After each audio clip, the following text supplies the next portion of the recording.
start at a basic level and concentrate on keeping the ball under control, keeping your head up, push your bum down and keep your back straight. Feel the ball in your fingertips. Alternate between the hands right and left. Moving on to the crossover dribble.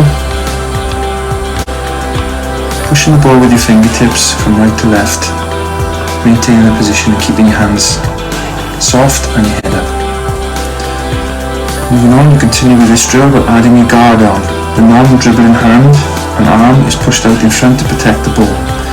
In game situations, this is a good skill to stop defenders reaching in and stealing the ball. To perfect the skill, try and keep the ball under control and dribble it no higher than your hip.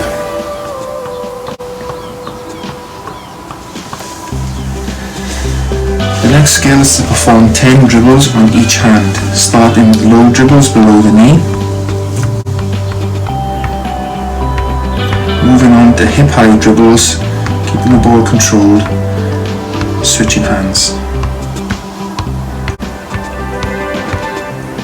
And finally the crossover dribble, dribbling the ball between right and left, maintaining soft hands, keeping the ball below your knee.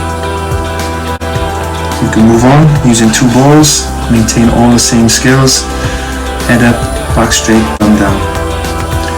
Moving on to further progression, dribble the ball with one hand, add in a partner and a tennis ball, dribble with one hand, your partner throwing the tennis ball with the other. This improves good hand-eye coordination. Further progression is to dribble the ball through the legs, still maintaining the throw and the catch of the tennis ball, keeping your head up, keeping your knees soft and switching hands.